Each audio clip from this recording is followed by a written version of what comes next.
Good evening, everybody. I'm Steve Zreig, Receiver Superintendent of Schools in Holyoke, and we're excited to have a public input session on the budget and the New Student Opportunity Act, which will represent new funding for Holyoke over the next 7 years. And one of the things that we're charged with is putting together a 3-year plan to the Department of Education. Any community who's receiving a sizable amount of funds needs to do that by April 1st. And so we've been collecting input over the last month from a lot of different constituencies. With my parent leadership group, my teacher leadership group, I have a meeting with my student leadership group coming. We've also met with the school committee, and we will continue to collect input until we have to submit our plan in April.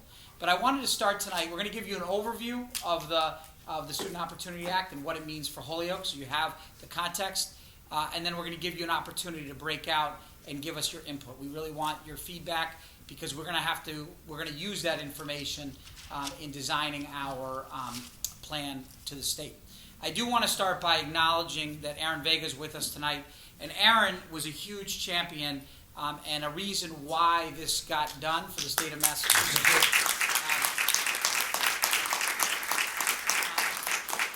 And if it weren't for Aaron, I don't know that we would be here today, and he's always been a strong advocate for the needs of Holyoke and recognizing that we have challenges here that not every community has, and that the state wasn't doing their fair share in terms of supporting the needs of the youth in Holyoke. So I want to turn over to Aaron to give you a little bit of his perspective, and then we'll start with the presentation. All right. Thank you, Dr. Zeig. Thank you all for being here. Thank you to the principals for what you do day in, day out. Not an easy job, but I appreciate it. So thank you to our principals for being here. People are asking, why are you not running again? I was like, I spent all my political capital on the Student Opportunity Act, so I got nothing left to spend, and Boji knows exactly what I'm talking about. So, I won't give the whole 9 yards, but just kind of an overview. So, as you know, Chapter 70 is the main funding formula for public schools. There are additional funding sources. There are additional issues that are not covered under Chapter 70, but we did not get to all those. But 3 big things that happened on this sort of education reform 2.0, if you will, right? So updating the formula from 1993 had not been updated since 1993. The 2 big sort of low-hanging fruit, if you will, was to align insurance costs, health insurance costs, along with the GIC rates, which is also something I think the Holyoke should be in, the GIC, but that's another topic for another day. So to try to cap those increases that our districts are hitting on the insurance, right? The other one was to come up with a better formula around funding for the charter school reimbursement. It's moved to a 3-year formula instead of 5 years, and we've made, yet again, a commitment that we will fully fund charter school reimbursement within 3 years. So we hope that we will continue to make that commitment. And then the big chunk, if you will, was around the economically disadvantaged category. So for those who don't know, Chapter 70 is a formula based on student population, and it's sort of a checklist, right? So if you have a student who's in first grade, they cost this much money, right? But if they're an English language learner, they get a little bit more money. If they're special needs, they get a little more money. If you have a 7th grader, obviously they get a little bit more because it costs more at 7th grade, high schooler, vocational, right? So it's always kind of add-ons. The big category, obviously, English language learners and economically disadvantaged. Economically disadvantaged, in most people's opinion, was underfunded since 1993. 6 years ago, a committee was put together called the Foundation Budget Review Committee. They reviewed things, they made recommendations, and they acknowledged that the low-income ratio was insufficient to cover the actual cost of what districts are spending for low-income families. And we know what that means. It's the wraparound services, everything that the principals are doing day in and day out, that our teachers are doing day in and day out. It's above and beyond just the actual learning that goes on in the classroom.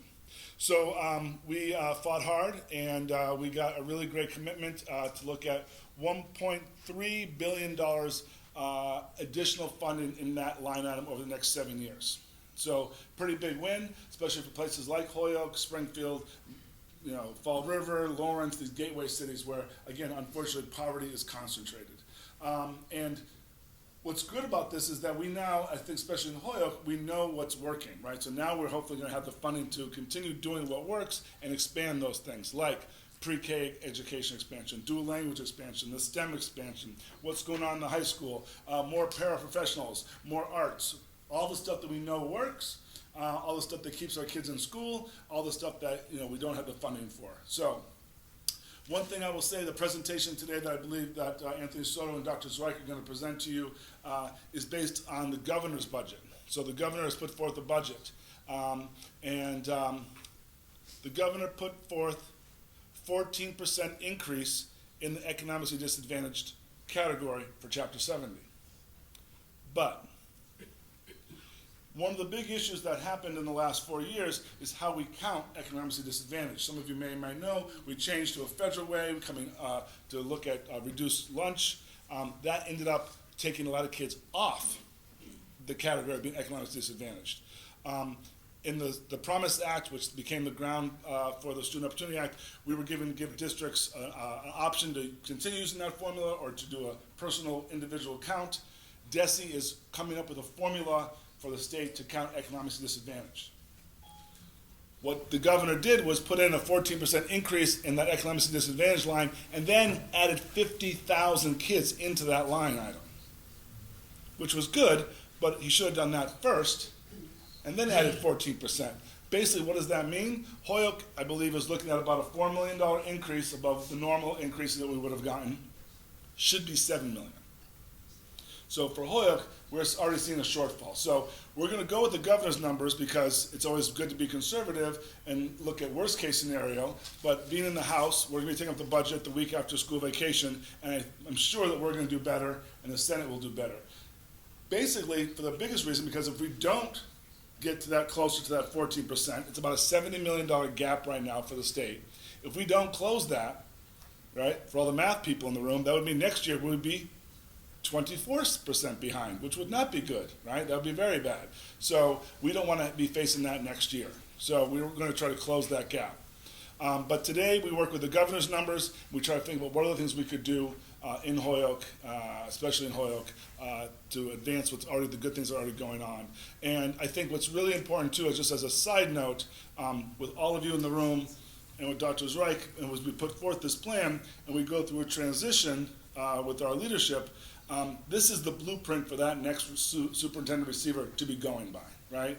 And I think that as all of you know, and many of you had conversations, we're not looking to change the ship, right? We've done great work. You've all done great work. We want to have the money to continue this ship and get things done. So with that, I'm going to turn it back over to Steve and Anthony. And again, if you have any other questions for me, I'm available to answer them. I'll be here. But again, I'm looking at those governor's numbers, but I think that the House will do better, and hopefully the Senate will do better as well. So again, thank you all for being here. All right. Thank you. Thanks. Thank you, Aaron. I was remiss by saying, if anybody needs translation, we have a translator here in the back. I see, so feel free to read to see Nick in the rear. But I'm going to turn over to Anthony Soto, who's the Chief of Finance and Operations for the Holyoke Public Schools, and he's going to walk you through give you the background of where our budget stands and what Holyoke stands to gain based on the early projections around the Student Opportunity Act. Yeah. That's a tough act to follow. Aaron stole a lot of what's in this presentation, so I'm going to try to modify it a little bit. But I think one of the important things to note for this upcoming year is everything that Dr. Dreich and Aaron had mentioned is that this is a 7-year plan. So what you're going to hear a lot is that Holyoke is getting more funding and a significant amount of more funding. But this upcoming year would be year 1 of a 7-year plan. So while we want to do everything, we're not going to be able to do everything in 1 year. We're going to have to start planning, 3 years, 6 years, 7 years down the road and be real intentional around how we utilize these extra resources. So for next year, what we're looking at is about a $5.2 million increase in net school spending, which also includes what we're getting in additional charter reimbursement funding. One of the things that we need to consider is that we currently this year we balanced the operating budget using $2.1 million of Puerto Rico money. So right out the gate, we have to plug that gap. So while that $5 million looks really good, we have to cover a 2.1, so we're left with really 3 to decide what else we can do in our operating budget. On the expense side, we're expecting, we have collective bargaining agreements, and we have a model in our compensation system where staff that get evaluated, increases are tied to the evaluation process. So at this point, what we have is a very high level analysis of what salaries is going to be increasing, and that's expected to increase about 1.5 million. We have a lot of contracted services, particularly around students with special needs, and we're expecting those to go up about 3%. Health insurance, we're in the process right now with the city and Section 19, taking a look at what our rates are going to be for next year, and we expect those costs to go up about 10%. And out of district tuition, we have over 100 students we can't provide services for, and we have out of district schools that we partner with. Those costs are expected to rise as well by about $406,000. In addition to that, the way charter schools are funded is we get all of the money for charter schools based on estimated students that they have that are living in Holyoke, but we have to pass that along to them. So this Student Opportunity Act is also going to benefit charter schools, because if they have high concentration of economically disadvantaged students, they'll see an increase as well. So we expect those costs to go up by about $433,000 based on the governor's budget. So with all that said, what we're looking at, this is really hard to see, but I went through every piece of the revenue and all the expense pieces. This is just puts it into numbers. And what we're looking at is a $930,000 deficit. Just to put this in perspective, last year, we were looking at a $5.2 million deficit around this time. In fact, the last 4 years in a row since I've been here, it's been $5 million, $4 million deficits. So this is actually promising, and I believe that once we update our assumptions, we really look at student enrollment, look at our allocations, we really analyze those big accounts like health insurance, that we'll be able to close this without significantly impacting or cutting school budgets or any budgets like that. So this is the first year that we're rolling out a budget development process where we're not asking department heads to make cuts. Every year since I've been here, we asked, hey, what is your level service budget? And aside from that, show me what you would cut by 10%. And I want to know what the impact would be on core instruction and what's happening in the classroom. And we would go through a process like that. This year, we're asking department heads to submit level service budgets, and we're not asking them to cut, and we're hoping that as we progress through the budget development process, I learned some new information today. It sounds like Aaron's going to be getting us some more money. 900,000, I think. Yeah, that would help. So as we progress, I'm pretty confident that we'll be able to collect the level service budget and fund department needs, but we won't be in a position where we're going to be doing a lot of the things that, some of the input that we're getting from you folks today, a lot of the things that we really need in Holyoke and want to invest in addition to what we're currently doing. That's going to be a little challenging to do this upcoming year. But in future years, we do expect more revenue to come and us to be in a position where we can invest in those things. So I shared in this presentation the state budget timeline, and the reason why this is really important is because Holyoke's budget is funded 87% by the state and only 13% by local city taxes. So while other communities, they don't really care what they're getting from the state because the majority of their budget comes from local taxes. Some of them they're already done with their budget, they passed it, it's been approved. But we are completely tied to what's going on at the state level. So we're closely monitoring that process because any little change that happens throughout that process impacts us because we're so reliant on that state funding. So right now where we're at is step one, the governor's budget. The House Ways and Means will review the budget and release one in, I believe, mid-April, and then it'll get passed on to the Senate. we don't really know for sure what we're getting until about June 30th. And that's when the conference committee meets. And even then, you know, the governor has an opportunity to veto whatever is presented to him, which could then be overturned by an override. But, so that's why, the reason I put that in there is because we're really heavily relying on what goes on there. So right now, we've asked, as I mentioned earlier, we've asked chiefs and department heads to submit level service requests. We go through when I first got here, we didn't have a budget process that was this decentralized, but we really do go through a budget process where principals are involved. We get department heads involved. It's not like me sitting in my office just, you know, writing down what I think we need for the schools. It's a very collaborative process and decentralized process. So the superintendent, right now we've asked department heads to submit budgets. They'll sit down with their analysts, and then we'll have hearings with the superintendent where they get to explain what they're requesting for next year and how it aligns to our strategic priorities. We are implementing, we do have a superintendent's budget advisory group where they'll go through the same process, look at our challenges, look at some of the initiatives that we may want to fund and make some recommendations to the superintendent as well.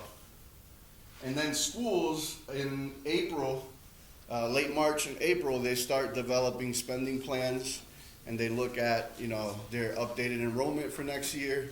And we also bring them in, and they get to have a conversation with the superintendent explaining how, you know, the budget development process affects them for next year. So I don't think I need to spend a lot of time on this because Aaron really hammered down exactly what the Student Opportunity Act is. So it would be very repetitive going through this. So I'm just gonna skip it. But what I will say is that if I were to draw this line back 10 years, it would be a straight line. And what we're starting to see right now is that line's creeping up. And that line represents how much revenue Holyoke is getting from year to year. And we expect that line to continue to grow for the next 7 years, which is a very, very good thing. So part of the Student Opportunity Act, they give you the amount of money that they're gonna be funding through Chapter 70 for your student demographics. So we know, once fully implemented, we know what the state's thinking in terms of how much funding they're gonna give the schools based on those demographics. So what I did was a 7-year impact. So like, let's just pretend that right now with our student demographic, with all the students that we have right now, that we're 7 years in the future. If that were the case, comparing what we're actually getting to what we would be getting, and this is where we see the most significant increase is 20 million extra dollars for your economically disadvantaged students. But when you do that comparison, what we're getting now and what we would be getting for the same students in 7 years, Holyoke would see an increase of $27 million. You imagine that? What you would do with $27 million? I get chills just talking about it, sorry. No. I've been doing this for over 13 years and it's like a depressing process. Like, you're looking at the future, you look at forecasts and you're just like, oh, $4 million, $5 million cuts. And now when we're looking at the future, it's a little brighter, right? I have a budget document that's published online where I did a 5-year projection, and what you see is every year negative numbers. Now, doing this with the Student Opportunity Act, what you see is we'll be able to keep what we're doing and then have some money left over to decide where we want to invest that would be most impactful to our students. So that's just a snapshot of where we are and where we'll be in 7 years. I'm going to skip this as well because Aaron went through a lot of this. So I'm just gonna kick it off to Steve. Yeah, so one thing I want to just add that Anthony said, it does presume that enrollment stays stable through that period of time. And the good news for Holyoke is that our enrollment has stayed pretty stable over the last 5 years. A lot of that has been because we've increased the number of pre-K seats in the district, although pre-K students don't bring as much money the way the formula is set as elementary aged and middle and high school students. But it has helped. Our enrollment went up this year, 53 students. Hopefully that trend continues, because around the state enrollment is declining, and in Western Mass in particular, enrollment is declining, and it's one of the reasons why school choice, there's a lot of districts looking to accept more school choice because their enrollment is declining even in the wealthier suburbs around Holyoke. So I just want to be sure that people understand that it is dependent on keeping your enrollment as static or if not increasing over that time. So the Student Opportunity Act, the plans we have to submit are 3-year plans. They have to focus on student subgroups that are not achieving at the same level as their peers. This is the criteria established by the state. They have to be connected to evidence-based programs, which I will share after. I'm not going to give you those yet. But there's a series of 17 evidence-based programs the state wants you to ground your plans in. You have to have a way of monitoring the success in achievement of the subgroups you're looking at. And it's expected that you engage families, that you engage the community, you engage staff in talking about your plan. The plans have to be submitted by April 1st. We've been told no extensions. There are 34 communities, I think, 34, 35, that have to submit a long form. We're one of the 34, meaning we receive more funding percentage-wise than other communities. And then the rest of the communities in the state have to submit a short form, which means they have less work to do in order to submit a plan to the state. Yeah, I'll just add, Steve, that the reason is that 35 communities are taking up 85% of the increase in Chapter 70, and the reason being that those 35 communities have very high populations of economically disadvantaged students. They really want you to focus on a few things and do them well, not a whole, Christmas tree approach to improvement, but a couple of things and do it well. And then they want us to focus on evidence-based programming. Ignore that. See page 6. We're going to show you what page 6 looks like in a moment. The state has also indicated that certain areas may be eligible for extra matching funds or extra support from the Department of Education. I just want to review, before we get into breakout groups, what our priorities are as a school system so we can ground in what we've been trying to do in Holyoke over the last few years. We went from having a turnaround plan that had, hundreds of initiatives, too many, to trying to be much more strategic and focused around what we're trying to do. And we now have school improvement plans aligned to these 4 areas. And principals know those well because their plans are centered around instructional leadership,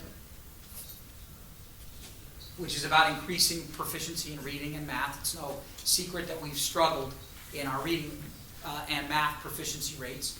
Around management and operations, it's not what you think. It's not like being a good building manager and having the keys for the building, but it's about looking at the social, emotional, academic, and behavioral needs, that you have systems in place in your school to support all kinds of learners. As we talk about a pathway for every student, that we're developing ways for students to get what they need, not only academically, but behaviorally, and also around their social, emotional needs.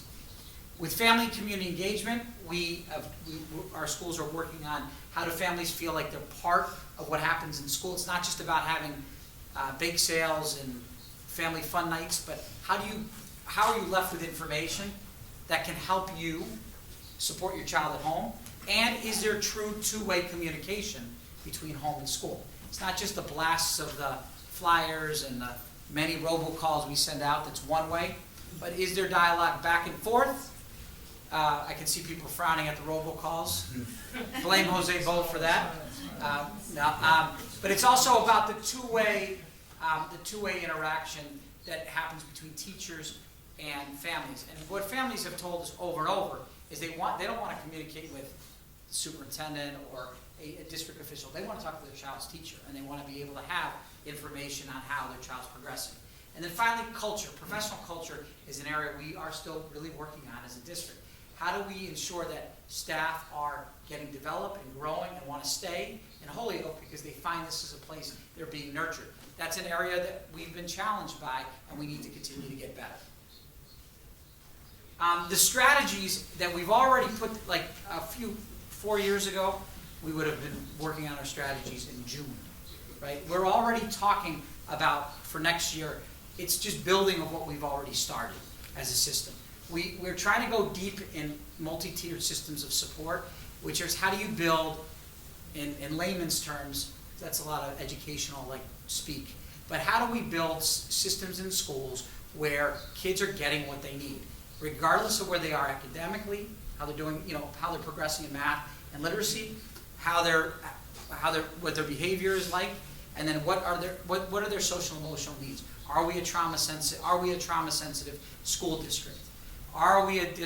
Do we have schools that are really supporting the growth of a child wherever they are around their trajectory and at whatever grade level they are?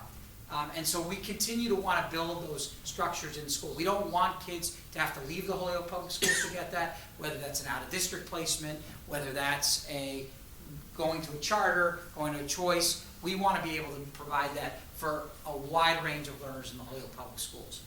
With family and community engagement, again, two-way communication and regular sessions or opportunities for parents to learn about how they can better support their child's learning at home.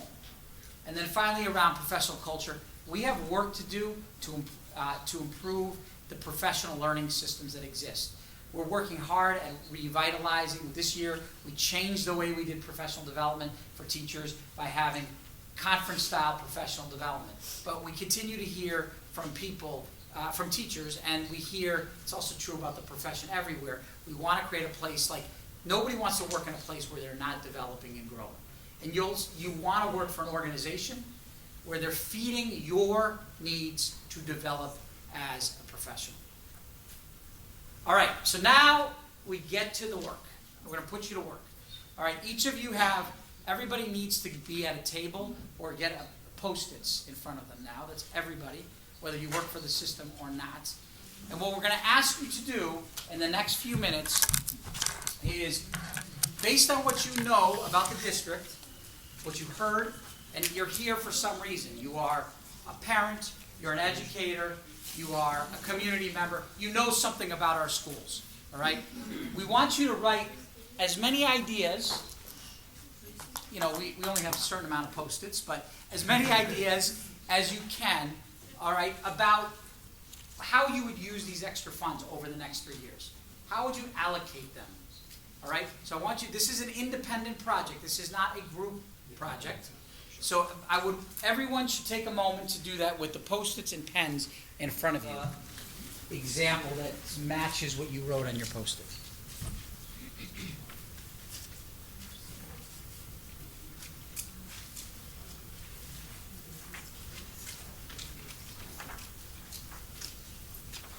And when you're done, you can look back up at me so I know you're ready for the next direction.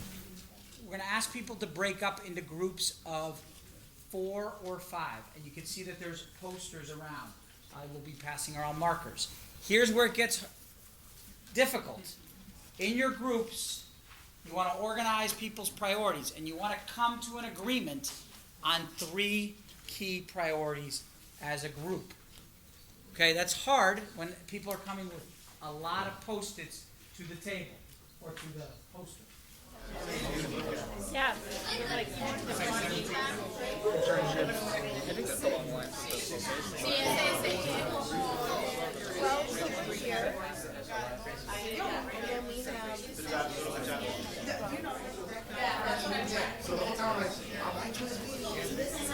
Sports and gym. So 17 for sure. One, I put 2 in. Deborah in the back is going to share for her group. We're going to go through every group. We want to hear their recommendations. Okay. All right. So, hi. Hi, everybody. I'm Deborah, and our group overwhelmingly had a lot of Post-its that had the number 12 on them. Okay. And that include a lot around the arts, not only arts integration in the classroom, but expanding after-school programming to include arts, and as well as enrichment in the classroom, like with computers and technology.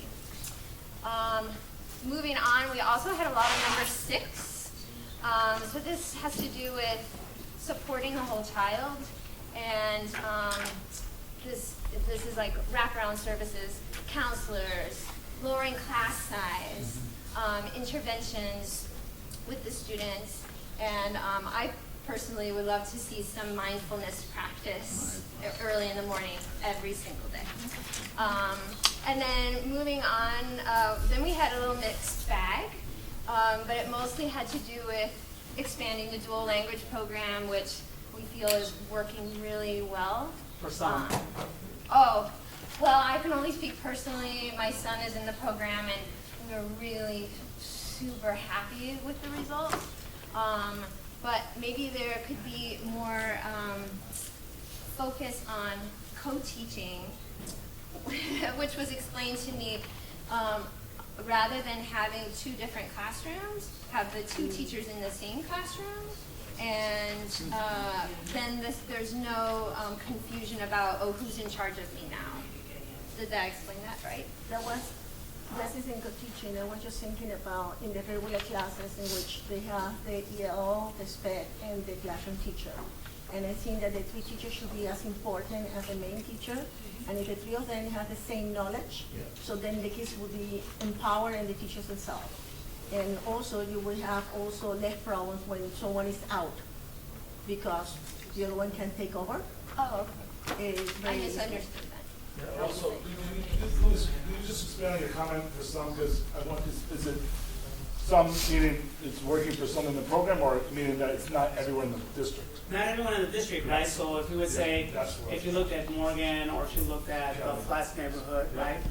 They deserve equitable or equal access to that dual language program. Yep. Is that why 1 and 7, was that 17 or is that 1 and 7? That's 1 and 7. Oh, 1 and 7, okay. Because we weren't sure where it fell. Okay, gotcha. Yeah, because it was expansion of dual language, but number 1 is really expansion of pre-K. Okay. So by expanding dual language, we tied it to 1 because we will be opening more pre-K dual language programs across the district. It does expanded into the language, also has the co-teaching. Yes. But we wanted also that co-teaching to be expanded into the regular classes. So And it's special really- education teachers yes. and ELL Yeah. teachers as well. Okay. Spoken like a true ELL teacher. All right. Former, right? Thank you. That's it. Okay, thank you very much. This group is very eager. Mr. Soria, do you want to? Jen. Okay, Jen, all right.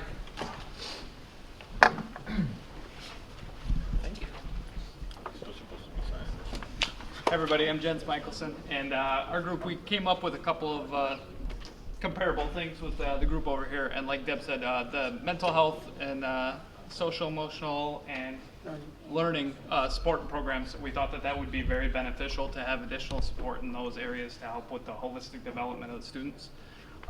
Next, we wanted to talk, we were thinking vocational education, STEM internships, things of that nature, opportunities to partner with other organizations within the community. John mentioned that there might have been some issues or some differences in programs that happened at Dean, maybe taking a look at those and reevaluating the ones that are working, the ones that aren't, and making sure that the ones that we do have are working.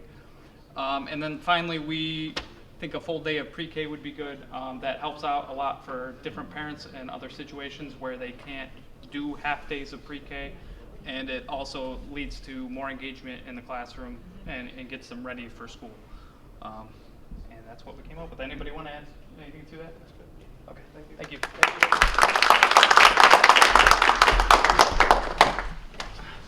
Next. We'll go. Okay. So we had, we actually followed very close suit to what those folks did. So essentially, we had a lot of 12s So access to more fine arts, athletics, media centers, cultural field trips, so kind of that culture in one big fell swoop. We also had a lot of number 6s, which was increased personnel to support students. We wanted to add therapeutic interventionists, early literacy interventionists, community mentors. Somebody had talked about increasing student transportation, really lowering student staff ratios within the schools.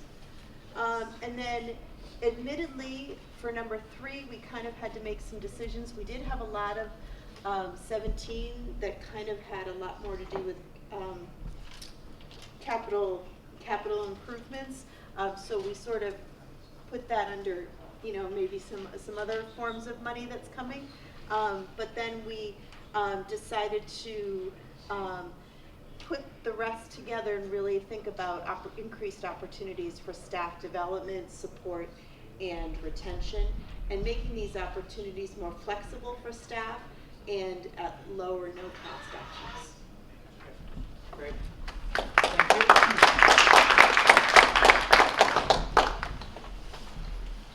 So to piggyback off Amy Burr, my name is Sacha Garcia Mayu. I'm the principal at Sullivan. This is Jose Bo. And so just... Well, maybe can people see that or no? We'll come around. So we had honed in on number 13. So we actually just compiled all of our sheets together, or Post-its. So to attract and retain employees, we know that there's, it's just a transient staff as much as it is families within the district, right?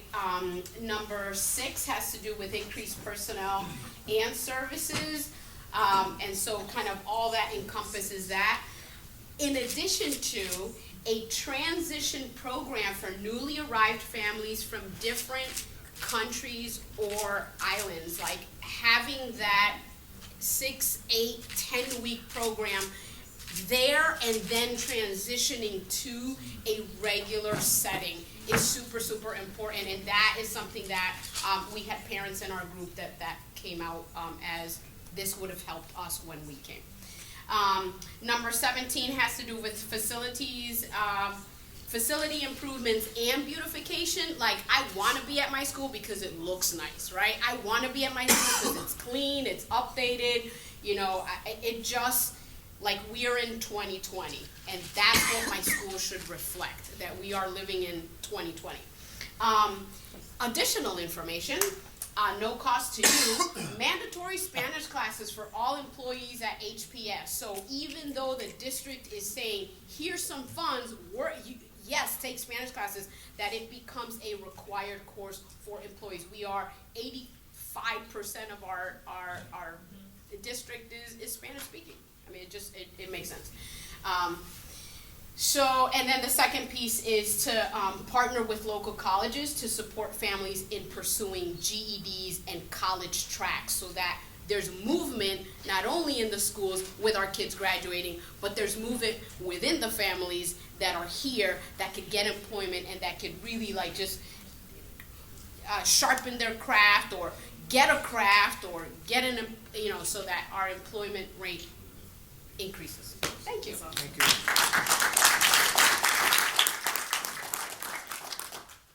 Final group? I'm Sal Panada. I'm the principal at STEM. So we could have spent a decent amount of time over here. It was a pretty decent and robust conversation. We found out as we started putting our stickers up that we had things that were kind of aligned and kind of in common, but it was kind of hard to pigeonhole them into 3 things, but we did. So much like group number 1, we came up, we noticed right off the bat that we were a 6 and a 12 group, and that 6, I think we all focused on the word, the holistic development of the child. And the more we spoke and the more we talked, the more we realized how everything is interconnected, everything. So we said under number 6 that we definitely need to increase our social emotional learning and our behavioral supports. That's represented here by this line. We got them all together. But we also said that we wanted increasing, where is it here? Increasing in-class support for either more teachers to reduce the class sizes, which is down here, I'm sorry. But having not necessarily 2 teachers in every class, but maybe a pair in every class, maybe Title I pair in every class, so that there's more adults in there to support the students. And then that brought in the talk about actually having creating a teacher pipeline. With that second part. Yeah. Number 12, again, you want to provide a robust experience pre-K through 12. So again, let's say group number 1, increasing the arts, increasing athletic opportunities, increasing enrichment opportunities. So those are the bulk of our 6 and 12. And then we had a few that found their way in different spots. But we ended up having 2 things at the end that we were looking at. One was parent and community and family engagement, which had been 14 and 15, or decreasing class size on number 7 for not only students with disabilities, but just reducing class size so the teacher to student ratio is smaller. So we chose that as the 3rd priority. And again, I think if you think of decreasing the class size, you're going back up here to number 6, and you're going back looking at that holistic approach. So those are the 3 things that we prioritize.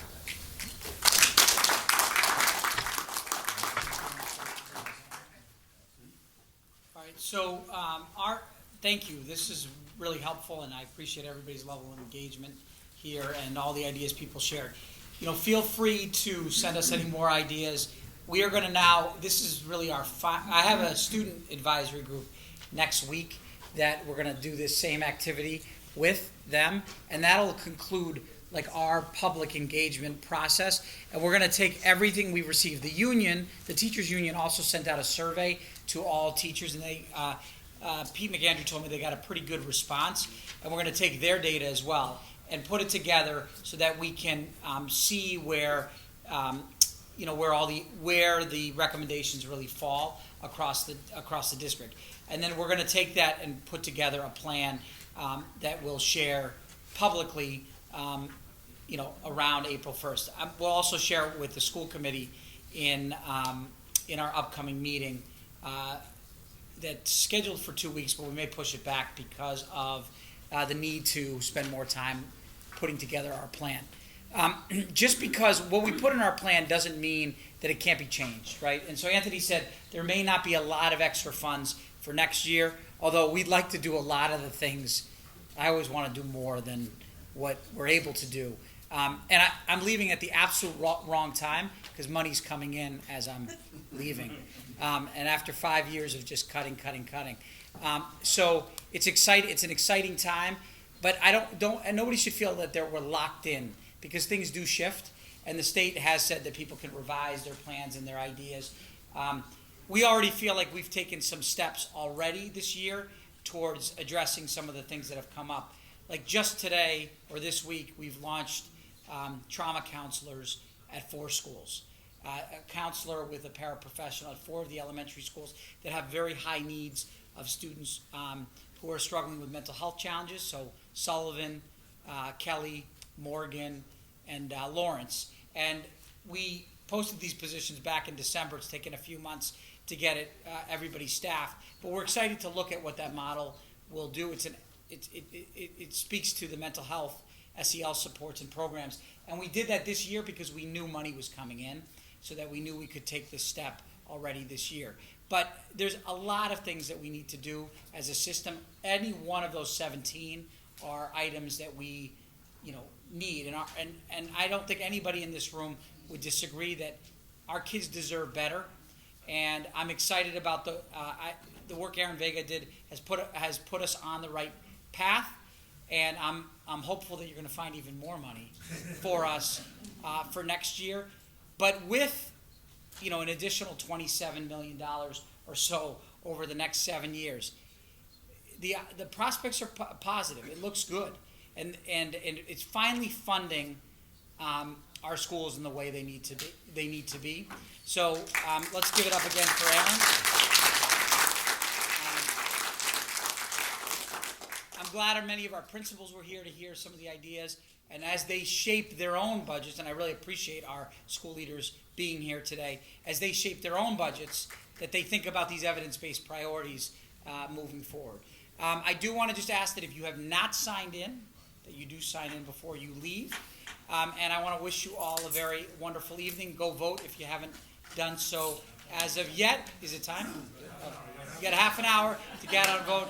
Thank you all very much for coming tonight, and we'll see you soon.